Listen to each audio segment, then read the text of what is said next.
Thanks for joining us again. I see we've got a great crowd this afternoon. It is my honor to welcome Mmusi Maimane as our speaker for this session. In some ways, he needs no introduction, but I must say I learned a few new things about him when I looked at his bio just now. So let me just share a little bit about this great man who I believe has got a great place in the future of our country going forward. In some ways, this has just begun, Mmusi. This journey has just begun. He's a passionate South African. We all know him as that. He was born in Soweto. He speaks 8 of our South African languages. He spent most of his life being a reformer and an activist for non-racial South Africa for all in religious, social, and political environments. He has spoken to over 100 of the top listed JCE companies about the future, both on climate, generational change, and technology. He has consulted and run successfully a training company focused on leadership and succession. Mmusi has chaired a number of NGOs focused on community development, both in urban and rural settings, looking at youth development and also the agrarian sector. He's a reformer, and as a reformer, he entered politics and has been the leader of the opposition in the Parliament of South Africa. He was the leader of the Democratic Alliance after being its federal deputy chairperson. He led the DA to a breakthrough election in 2016, where the DA governed all the major metros in the country. He's headquartered in Johannesburg and presented the most diverse party in the country. Mmusi has 2 master's degree in economics and theology and is currently reading for his PhD in economic development and local government. He's married to Natalie and has 3 beautiful children. The future Dr. Mmusi, I welcome you. If you're doing your PhD, we welcome you. We're so looking forward to what you have to say in our conference, which theme is about standing firm in these turbulent times. So over to you, my brother. Yeah, thank you so much, and it's such a great privilege to be able to be on this platform. I think thanks to British Airways, I had to move our session from earlier on this morning to late in the afternoon. So I really appreciate the grace with which you've allowed me the privilege to speak and change times. It was really beyond my own control. And second, more than anything, it's my celebration of the work that that Christian media has been doing, but also the appetite to seek to impact our nation, I think, is the most powerful theme that you could shape this conference around. So for me to be able to speak is great. And I want to send my greetings to everybody who's joining us on this broadcast. I also want to say that part of the reason I decided to do a PhD is because I worked out that if my wife is going to be awake breastfeeding, then at least I'll have nothing else to do. So I might as well just grab a textbook and read something. So I think you can thank my doctorate to the birth of my own daughter, who's now 5 months old, and she's 6 months old now. She's doing exceptionally well, and I've got another 10-year-old and an 8-year-old boy who seem to be growing up strongly, and they're doing a phenomenal job. So yeah, that's us as a family, and we've committed and given ourselves to what this beautiful country is about and where we go. And I think what I'd like to share this afternoon is about just a dream. What kind of country do we want to live on? And what is our role, and how do we bring about massive impact into that situation? Starting with a deep understanding and a passion for our country. You know, as I was preparing and really thinking about this particular conference, a number of thoughts struck me about what we can be doing. What does it mean to reform a nation? And at the start of this year, I was praying for what this year could look like, and I felt really strongly that the question posed in Isaiah that says, "Can a nation be born in a day?"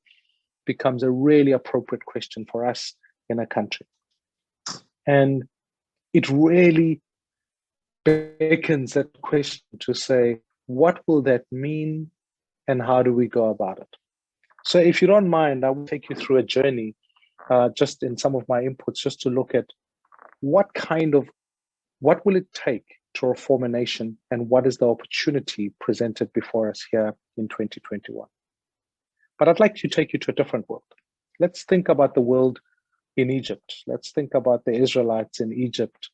And now what I've themed the conversation as is looking at what does Exodus mean today? Because I think Exodus could be sine qua non with what it means to, in fact, talk about transformation or reformation. There have been many radical changes in society, but none more so than a bunch of slaves moving from an environment where they were enslaved to one that begins to ask them questions about how do you live in freedom. And those two questions are always challenging on both ends, because there's certainty and predictability around living as a slave. There's a different freedom around living in a land that is abundant and all of that, but the requirements are significantly different. And sometimes nations battle to move from one to the next. And I think it's a story that has been repeated over and over again. It's a story that you would think about us as South Africa. And not only in 1994, but it's a story of what happens from a post-colonial society to an apartheid era led by, in many ways, another liberation movement, and then to another one in 1994. And so all of these become really themes that we've got to think about as to how societies move from one space to the next. So let me unpack just a few thoughts. What if you arrived in Egypt and you thought to yourself, I'd like to address what goes on in Egypt? The first thing is you'd arrive there and discover that there's a bunch of people who are faced with really profound challenges of their own mortality. You would know that the king had decreed that, in fact, young boys ought to be killed.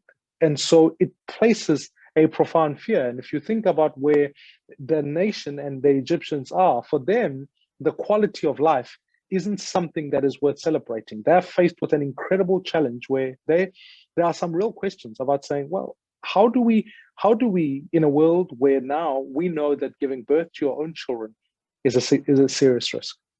Secondly, we have to think about Egypt in terms of its own growth. Many people often say to me, the challenges of today can be solved by economic growth. And I often think as Christians, can you imagine arriving in Egypt and saying to them, what we need here is economic growth. We need to enlarge the pie. I think if you're a slave living in that context, you'd look at the scenario and go, I beg your pardon, this is not something I'm going to put up with, because ultimately it will only benefit a few at the expense of the many.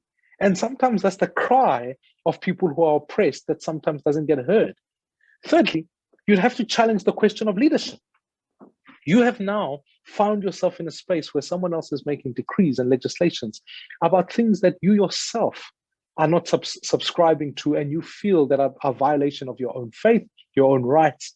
And so this transition that we're talking about, when we think about what the challenge was confronting Egypt, it's no different to the challenge that South Africa is facing today. The challenge that South Africa is facing today equally says that we have divisions around racial lines.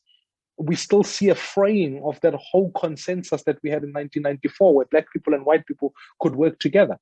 We have a growing sense upon which political leadership is seen as an elite sport that has become more and more distant from the citizens it seeks to serve. We're seeing more and more citizens saying, economically, life is getting harder. And I don't think we're getting a full appreciation of this when we then begin to say, well, what is the economic infrastructure of South Africa? What is the class scenario that we look at? And when you look at the classes that are in South Africa, the majority of our people live on less than 1,180 rands. That's what, at 55%, that's what people live at. So more than half the people have that much money going into them. So often, whenever people say to me, why should we be paying grants, etc., I often want to say to them, perhaps maybe get a deep understanding of the fact that it's actually those who pay grants actually live way below the poverty line in this country. If we didn't have a grant system, I don't know how many people face real and abject poverty before them. The challenges of our society are real and are exacerbated in a time where all of us have to wear masks, social distance, in an era of COVID that we've never seen.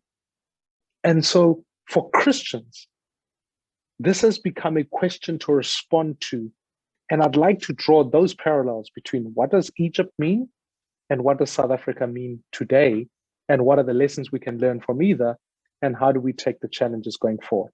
So if you don't mind, let me posit a few thoughts. You know from Exodus chapter 1 and 2 that young kids had to be killed. And I raise that because I think if you think about the standard of living for the first 1,000 days of a South African child, the stats are quite sobering.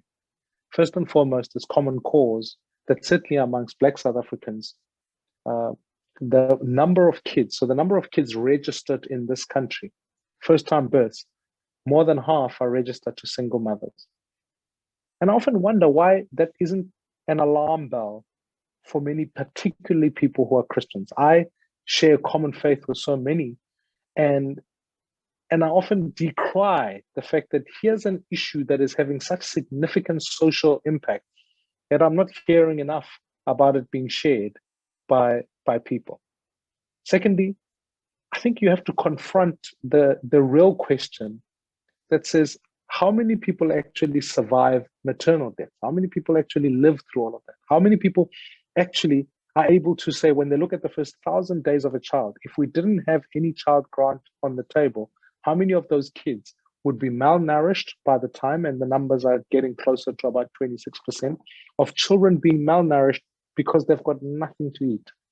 The quality of life for a child in this country today, in the first 1,000 days, in some ways presents a risk to the mortality that maybe for Egyptian, for Hebrew slaves, they would have confronted well in a time of Exodus. We have to confront the question of what does poverty look like? And the themes sometimes escape us when we ignore the fact that for you and I, and perhaps maybe people, only 2% of people who are living in this country earn over 20,000 rands monthly. The median age wage in this country is 3,500 rands. So against those numbers, we need to sometimes get a deep appreciation as to what to you and I might seem like a small amount of money is actually significant for so many people who live in our country. That the cost of food as it goes up has profound implications for the bottom half of South Africa, as it were. Many people are excluded. We're talking in our country at the moment of over 11 million people who are not able to find work. That is a narrow definition of unemployment. And I think when you face that someone isn't working, it becomes this very painful scenario where they can't from day to day be able to eke out a living. In other ways, their dependence is on whatever the state gives them. In the same way as maybe the Israelites had been faced up to the fact that whatever Pharaoh gives us, that's what we're dependent on. That's what slavery feels and looks like. That's what the sense of an injustice can occur. And worse, you can often feel like, but I didn't even have a voice as to saying that Pharaoh should be the leader. I just know I ended up here, and that's how things are. And as I watch some of the incidents that take place in the country, I can't help but feel that too many of our citizens feel powerless, feel like there is nothing they can do because the politics will remain the same. Nothing will ever change. And even if I feel like I want to have a say, I want to have a say that this one must this or that must happen in our country, I don't feel I have that opportunity. But I want to challenge you. I want to challenge you because I want to say just a few things. And this for me was very inspiring as I began to think about this, is that here out of nowhere, God identifies Moses. And it's a powerful story because here's someone whose survival is quite supernatural. That his mother's sister happens to be watching from across the river, that so much so that when he's been put in the reed to float along the river, that he ends up being looked after by his own mother. Establishing the first principle, which says that in many ways for our kids, for leadership to be born, the institution of family needs to remain intact and needs to remain functional over a long period of time. Research has proven the fact that actually the success of any transition, of any leader from one level to the next is entirely dependent on the stability of family. In fact, what we know academically is that for kids to be able to start school and finish, a responsible adult ought to be there. The second thing is life, is that in fact, here's a guy who gets educated in Pharaoh's house, lives in a foreign town, and then ultimately has a burning bush experience that returns him to lead God's people. Now, think about that. And for me, one of the things that I want to inspire as far as Christian leaders are concerned is that our experiences ought to be such that they come from very diverse areas. Be wary. I have a master's in theology. I have a master's in economics. I'm grateful that I've been able to serve both in the church and serve both in a political space. I'm grateful that I've been able to know what it's like to be poor, and I know what it's like to sup with kings. I've been grateful to have met many significant leaders all over the world, and I've also had the opportunity to sit in communities, as I can recall in the Northern Cape, doing a door-to-door campaign with some of the poorest people in the country. And I'm not here to self-glorify, and I heard a talk similar to this conversation that you can't help, once you've gone through all of those experiences, to not be able to produce a view that is informed by a wide array of experiences. And I think for many, if I was to challenge you, the first thing, if we're going to reform a nation, just in the same way as someone bring change to Egypt needed leadership, but it's not just any kind of leadership. It is a leadership that has been forged through varying experiences. Can I be honest? I know the session has been recorded, but sometimes I find, and this is where it's tough, is that I sometimes find for many Christian leaders that their experiences are so narrow. They've only sat with fellow Christians. They've only read only Christian books, because I don't know where this whole theology comes from that says, no, you must only read Christian books because everything else, and only listen to Christian music and only watch Christian shows. That informs a worldview. I'm not denying that worldview. But what it becomes a problem with is that you stop being able to have linkages to people who don't share your faith, who have different experiences, who for them, they're hungry from day to day. They want to understand what your view on economics is. They want to understand on how you interpret science. We need leaders who are not steeped only in the depth of God's word, but in the breadth of society and the issues they face. And that's what I love about Moses's image, is that here's a guy who arrives fundamentally with a breadth of knowledge and a depth of faith. Leaders cannot, in today's world, if you are going to lead in a society, you must be willing to appreciate complexity, that not everything is straightforward, and you have to be willing to hear an argument that doesn't make you comfortable, but stand strong in your own truth and challenge it. And that's what I think Moses' engagement, even with Pharaoh, is an engagement that says, you have a different view, I have one, I am empowered differently, but the objective still remains, let my people go. The objective still today remains, how do we bring economic freedom without trying to pontificate on our political party? The objective still remains, how do we ensure that actually those who find themselves enslaved, and I use the term slave because I think it's maybe easy to dismiss as something that's ended, but in truth, it's still going on. We live in a world where so many are hungry, so many are enslaved, so many don't have opportunities. I live in a country where I'm a father to 2 girls. I fear for their teenage years as I think about the dangers they face up to.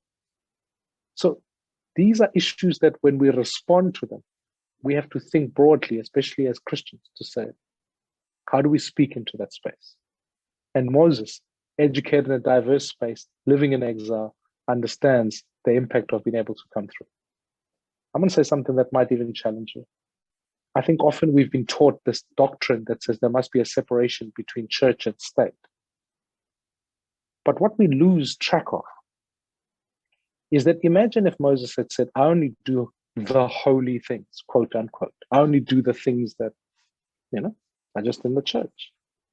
I'm not going to engage what happens in Egypt's economy. I'm not going to engage in what it means for people to be set free. I'm not going to engage in any of that. I think we would have missed an opportunity. Now, whilst I understand that there are dangers inherently to merging church and state, but I think one of the things that we've misinterpreted out of that whole thing is that we've ceased being effective salt to a world that desperately needs that. And we've ceased being able to give profound influence to areas that Joseph would have understood that say, can I come up with an economic plan that will see Egypt thrive? We've ceased in where David stands up and says, can I come up with a tax model that is able to make sure this nation thrives? Military. We have been given all of wisdom. So if you hear anything out of my talk today is that I'm burdened by the fact that we need to do more about this conversation and our influence in the world. And that requires us to be broadening our knowledge and have an ability to be able to lead in areas that are different to us. So I would say the first thing is, if you want to reform any society, look at what leadership looks like. And I really believe that this in 2021, if anything we've got to get right, is we've got to find leaders that are exemplifying a sense of which they are driven by a cause to bring about change. The second thing is, I think we need to think harder about what does economic reform look like. I think, I don't want to. I really believe there's a sense upon which it as much as we face COVID, but I think the sense that people are losing their jobs and people are, in many ways, poverty is our biggest comorbidity.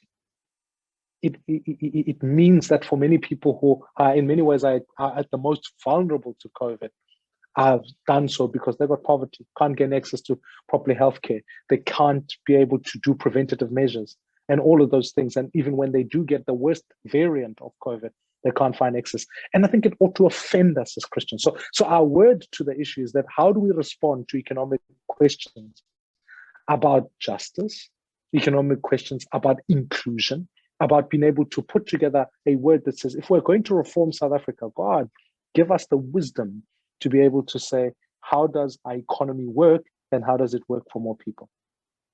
This story of Exodus is the most bizarre thing for me.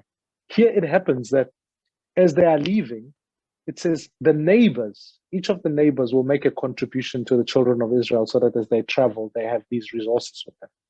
I was thinking about it and I thought, if I was a neighbor, I'd be like, I did nothing wrong.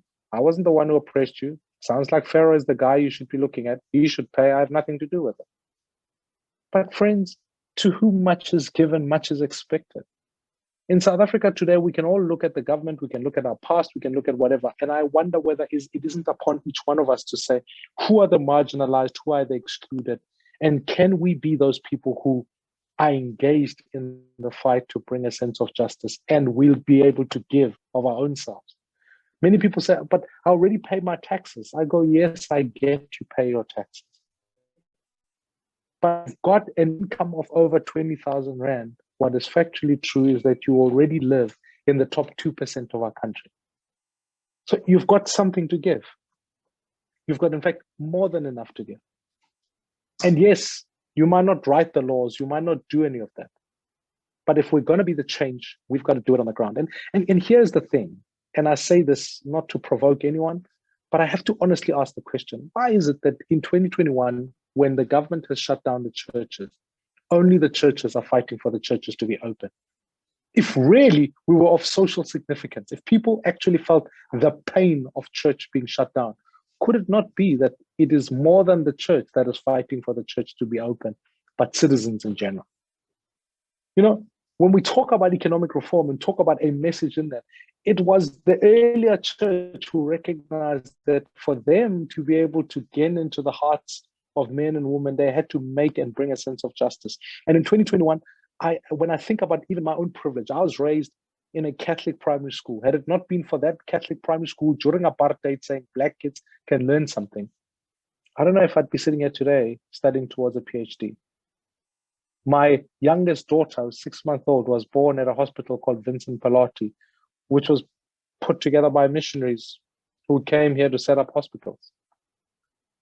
Is it not the hour that church and Christian media and that response is beginning to talk really sensibly into these areas of how we can roll out if we have a conversation about vaccines? I'm not, I don't want to get into whether you are an anti-vaxxer or not, but I'm just really trying to say, could the need not be that we set up places where people can have these conversations, can actually be well informed? And our role isn't to spew off conspiracy, but to inform, to lead, to guide, and to be able to say we're an aid, not a hindrance.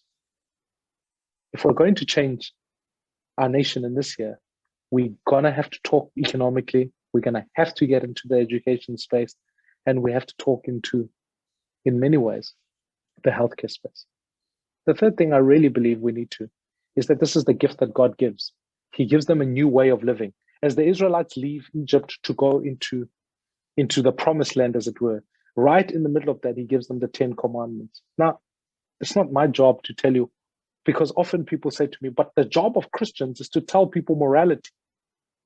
But I say, it wasn't a moral question back then to talk about not murdering or not being, it has created a moral basis that we live out of.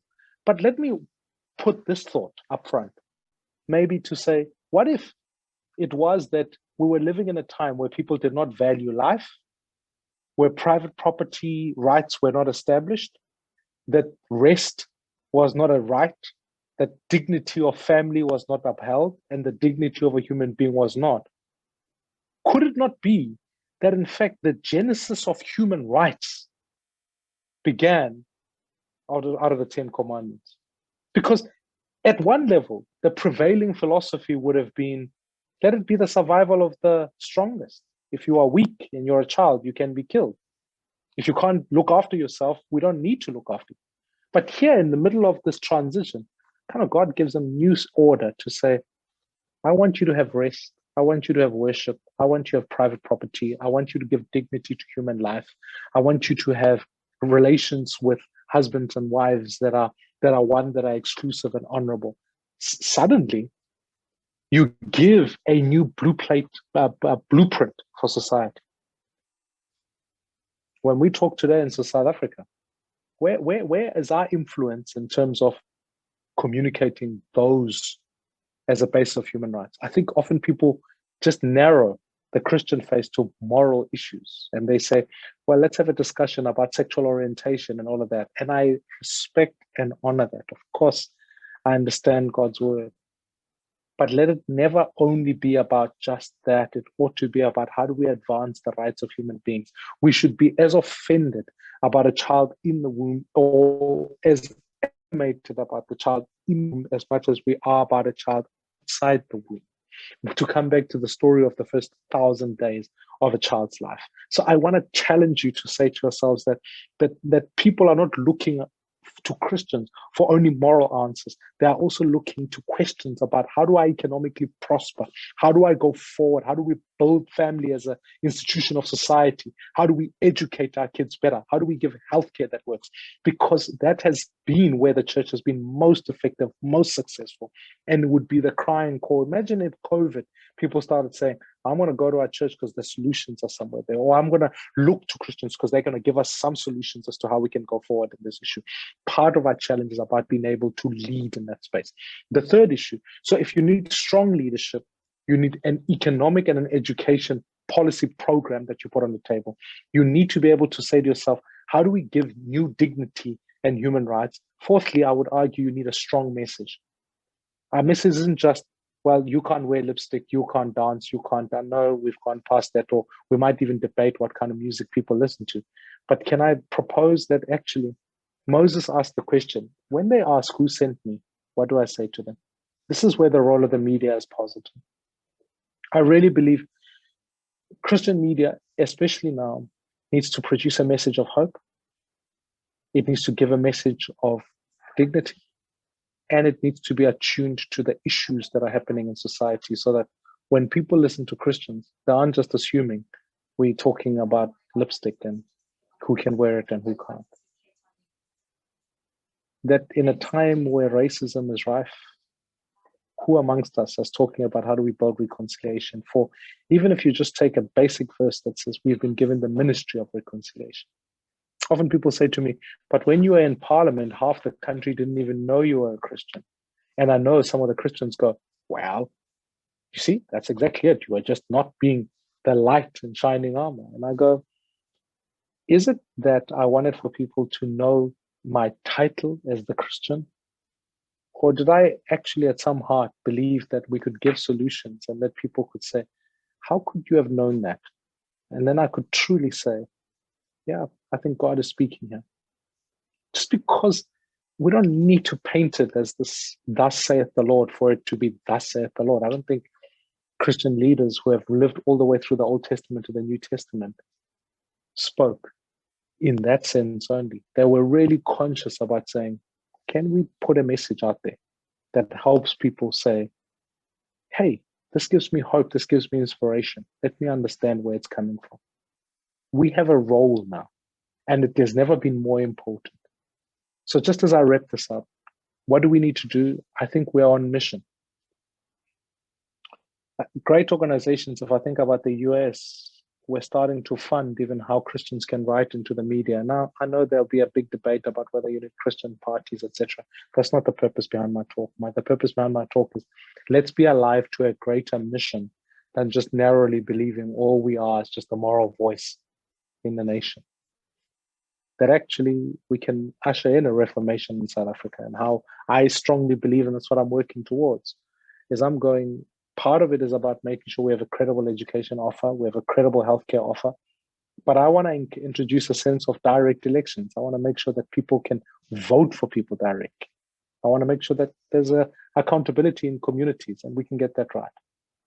And that all of us can work towards bringing about the change if we're alive to that mission. So to the chair, I wonder whether this isn't a great opportunity as we look at our mission, at where we're going, to say to ourselves, we can put a role where we can introduce a sense of direct democracy. We can be engaged with the mission of this country, and that communities will know that these are children of the Most High God because of their love for one another and their love for people in their communities. And I really believe this is our Exodus moment. We can hanker for the past, which the children of Israel wanted so desperately. They said, can we go back to the way things were? Or we could really charter and move forward, a new way forward. And I believe tomorrow is better. So in answer to the question, can a nation be born in one day? I think it can. And I truly believe this is a moment that we can own, and we can take it forward as Christian and Christian media. So I hope that's helpful to you. God bless. Thank you. Well, as you say, we're living in really crucial times. And thank you so much. Thank you so much, Mmusi. We've got a few questions, and we'd love anyone else who's got any questions or comments to pop them into the chat box right now. But I think, as you say, it's a pivotal time. It's time for us to just take stock of where we're at and realize that, as the Bible says, we were born for such a time as this. But what does that look like? So let's just dive into some of these questions.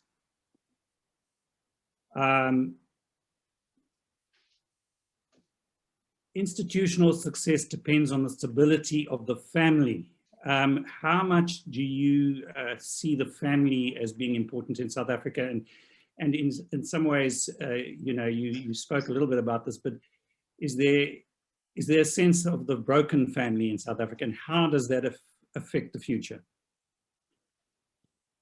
Yeah, I mean, undeniably, when you do comparative studies between, and I know it sounds harsh when you compare black and white kids comparatively, the percentage of white kids who grow up with both parents around sits over 50%, right? With a stable parent, it sits closer to 70%.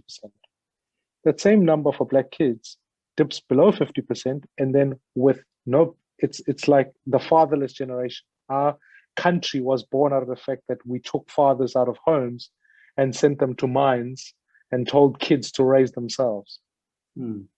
We have a gender-based violence problem mainly because of that, and equally because the first 1,000 days of children in South Africa are so traumatic, both from birth to poverty to where they grow up in the absence of parents. So it's a no-brainer to me. There's an economic argument to make.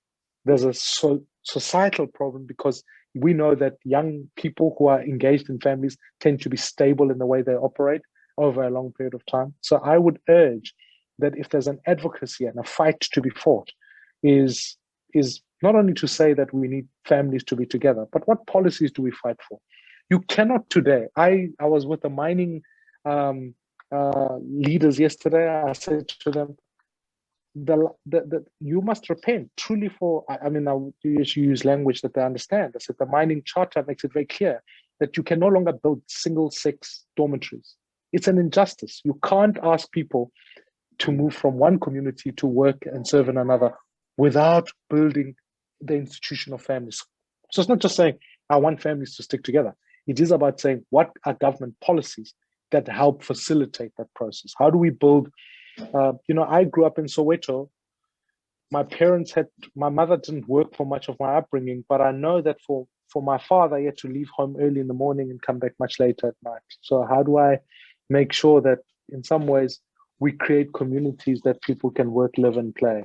So these are conversations that I think we're not delving in enough. And when we talk about it, we forget that there's a policy dynamic that happens subsequent to it. Mm. So do you feel that any of the current range of major political parties are dealing with the family issue and with the fatherless issue effectively? No. I mean, I don't think they are.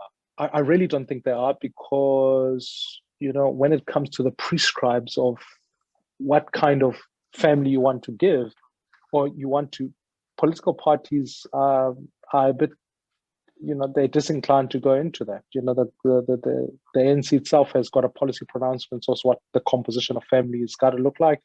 I think, when I think about some of the Christian, they talk about it, but I don't think they are adamant enough to talk about what policies come from that. I really think that you've got to achieve two things. One, it has to be modeled. And this is where I've got to say, when I look at since 1994, your first family models something. President Mandela came into office in a very difficult family situation, President Mbeki, we didn't hear much about Mbeki, although I've met both of them and they're a very great couple. President Motlanthe got married subsequent in the middle of that term, and President Zuma had a number of wives. And now we've got President Ramaphosa, who I think with Dr. Ramaphosa, Dr. Muteke, they're working together. So I think you've got to model family. We've got to demonstrate it from the first family of the country. And I don't think we do enough as a country. I mean, I think there's a difference between us and the Americans. I think the Americans have a much stronger, prominent role for the First Lady. I think we've got to have a much stronger, prominent role for the first family and show that, because then you can model it all the way down. We shouldn't just be offended by gender-based violence because it breaks the law. It should offend us because we're fathers with young girls, and leaders must speak about that. And then it rolls itself out to other sectors of society, whether that's teachers, whether that's in churches and various communities. We must be able to demonstrate a leadership that shows that we are pro-family, and that's got to be a value before it is legislated open. Great. Well, that's great. And you touched on something. Sorry, I may be giving you a little bit of my question here, but you're talking about modeling, the first family modeling, and to what extent, the thing is, people follow what you do, they don't necessarily follow what you say. And politicians can say all the right things, but actually, would you say it's not just modeling family, but modeling everything? And that is where things are breaking down, is that our role models in our leadership have not been great role models. And for a past president to have been accused of rape and in some ways not gone to trial with it, does that not give a sort of freestyle to gender-based violence? I mean, as an example, no, I don't want to necessarily get into the merits of politicking here, but I mean, to what extent, and we are talking from a media point of view, to what extent do we have to model and to show by our actions rather than the words that come out of our mouths. Yeah, and I mean, you know, what government does is that it you know, all leaders have to behave in a particular way and then also demonstrate that behavior. So in other words, in our public addresses, I just wonder whether it's, let me use a very simple example. Would it not have been a great opportunity for the president and the first lady to have done one of these family meetings together? You know, just a different take on being able to go, okay, I'm showing you that we are together in this. And then furthermore, just in practical, symbolic ways, how do we up the community? You know, the most marginalized in the country at this point in time are women. And you know, part of the difficulty is that the fight for women and equality of women is led by women. And I don't think that's enough. I think it needs to be led by men and women. And so we need to be able to not only behaviorally show it, but we need to join the fight together. I should fight for women, even though I'm not a woman, at the forefront of that fight, because I recognize the need for equality and protection in that regard. So it's a very, very crucial point about how we model it. And we haven't had great role models, to be honest with you. I think, you know, and it's all over the world that you read about leaders and where they live and how they live their lives. But I just think that we've become distant from the people we are meant to serve. Most people don't come into contact with their political leadership in the term that they vote for that political leadership. So how do you get to watch up close and personal that this is a normal person who is a family person who has to challenge raising kids, etc., etc. And because we've come such a painful past of apartheid, many of the leaders, you know, I remember sitting next to Ahmed Kathrada at a function, and he told me that because they'd been at Robben Island for so long, he hadn't heard a child cry for 20 years. Now, maybe it's a phase of life I'm in because I've got a little one who cries often, but the fact of the matter is that it's not helpful for leaders to be outside of family. Right. It robs them of much. Right.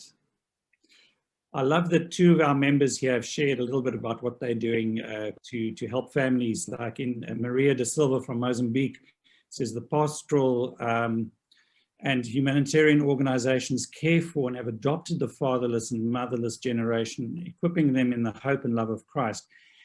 You know, that's always a second prize, isn't it? But I mean, at least they're stepping in with, so an organization can do that. And then also Heartlines is running a fatherhood campaign based on some of the issues that is being raised. The risk factors for children is huge if we don't begin to address the issue. We're using a multimedia approach to address this. So, you know, that's not by way of a question, it's just, it was great to see these comments. But here's a great question for you. In terms of just talking a little bit about our youth and our young people, from Petros Gwala, he says this: what would you suggest to be the active role of media in taking our youth to economic freedom in our lifetime, considering the high unemployment of our young people with high qualifications? I mean, the very definition of media deals with the question of medium and amplification of a message, right? You know, if I think, had it not been for particularly Christian media being able to expose me to a world I didn't grow up in, I don't know if I'd be able to engage at a global level and be able to go. The job is not only to just conscientize people, but to educate. And I think media infrastructure and platforms play a crucial role. I wonder if there isn't a Christian program about how do we become a great entrepreneur? How do we look at models of entrepreneurship that come from the Bible? And furthermore, how do we inculcate that in a society that says, not only do you want to be aware of what's going on. I can't remember which preacher said this once. It says, we preach with the Bible on one end and the newspaper on another. But how do we help give people news that are relevant, that helps them process their own lived reality? So often when you watch news and you don't hear what the view of many Christians is on whether students should protest for free education or not. It's a position you need to take, because it helps those young people be able to be advocates in their world, in their communities, and the issues they face. And if we don't help frame the conversation, people are then it's not an indoctrination. It's about saying, here's a considered view that you can work with so that you can speak. And I think Christian media has a powerful and a very important role in being able to be robust in discussion, robust in responding to issues, but also educating society. Because out of there, entrepreneurship emerges out of need. And if people don't know what the needs of society are, you dim down their ability to be entrepreneurs.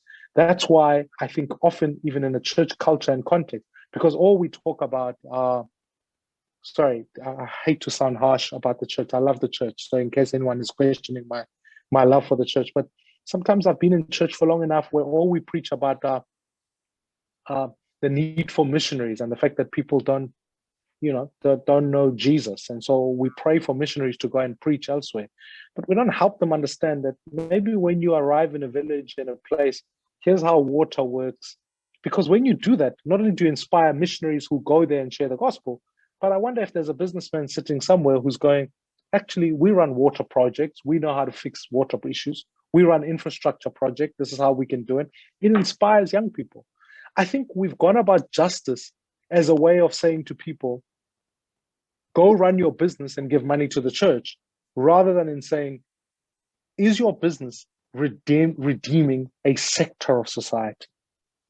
Imagine if there was redemption of media by the media, rather than just saying our audience is just narrowly Christians, but we're able to put together values. That's why I'm very engaged. Well, I used to be very engaged with the Heartlines and the work that they do there. One of the things I've enjoyed is the fact that they were bold enough and brave enough to put great content on public broadcast that Christians and non-Christians alike could watch and dream values out of it. I think that's a powerful thing that we can do, because suddenly they were starting to talk about issues like racism, exclusion, all of those in public broadcast. Just, I really think is a very powerful platform.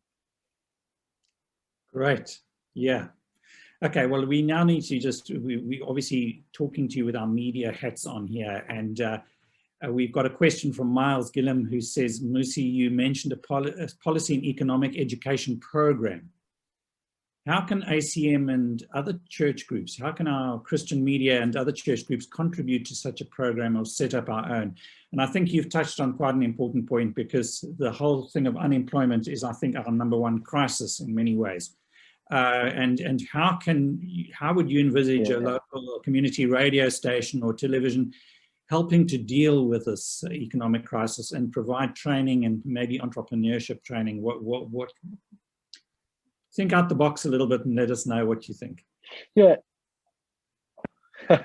I mean, one of the things that have been fun to do is that we've got these blended learning centers across the country. And I think everyone can do them, right? Like put up facilities in communities where you set up learning. You're not replacing a school, but you're giving young people a point upon which they can have a contact point, learn digital skills, and be able to leapfrog from there to be able to do other things. Because these are, if the need in the 60s and 70s, I'm not old enough to remember any of that, was young people going astray, and so organizations like YFC, Scripture Union were started then. If you were to and YMCA, you can keep going through the list. The need today is about youth entrepreneurship. And so if I'm going to be bold enough, I'd say from a media point of view, we need to conscientize every church, every grouping to say, your space where you gather cannot just be used on a Sunday. It needs the full internet, the full desk capacity for young people to come up their businesses and use them as office places. That's what we got to do. During COVID, I wonder if there weren't churches that said, okay, schools don't have to be crowded. You can come and put kids here to write exams during the week so that schools can comply with social distancing. That is resources that are available for that. Imagine if Christian media said, as part of our dedicated time, we want to give additional extra curriculum to kids that they can listen through on the radio. They can learn maths and science or whatever the issue might be. And we'll be able to package it as our platforms so that our kids can learn more. It suddenly puts that SALT conversation in a different light. At least that would be some of my thinking in this subject. Wonderful. Great. Thank you.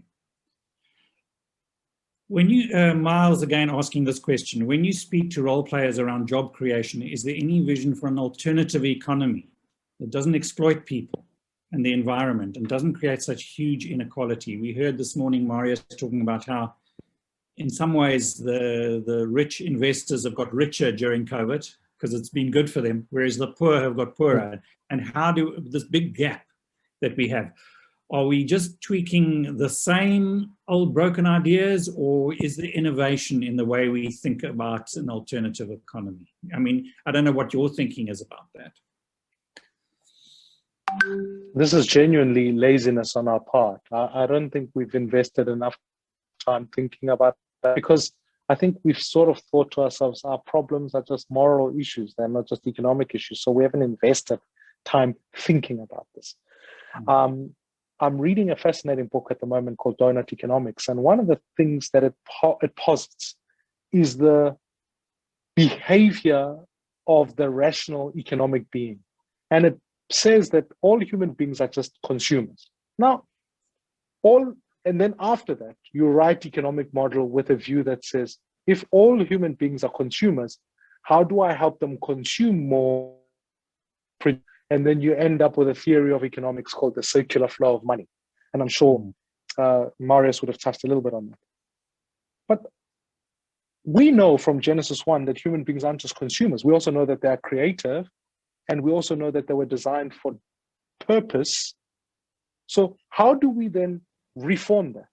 And this conversation can't just be led by people. There's already enough thinking in the world that says, actually, maybe profit should not be the driver of the business of business. What about many companies are now starting to come, you'll hear it a lot more, slogans like purpose before profit. The idea that actually, how do we envision give people a life? Now, that's to me, quote unquote, secular non-Christian companies leading the way in an area we should have been charting a long time ago. How do we should have been the first ones to say, let's take one policy area, and I can go through many. Let's take one about wages. Why? The world is engaged in a debate about minimum wage. The Bible is very explicit about how you pay people. It doesn't say, it says many things, but it says pay people well. At least that's my Bible. So we should have been at the forefront to say, you know what? We're not going to debate minimum wage. We're going to pay the people as best as we can because we have a purpose beyond profit. Then we start to talk about inequality. Then we have legitimate space to talk about how do we give companies a sense of purpose beyond just profit. So to me, I think we've been genuinely, as Christians, lazy. I don't think we've spent enough time thinking hard about these things. And sometimes we don't think hard about justice.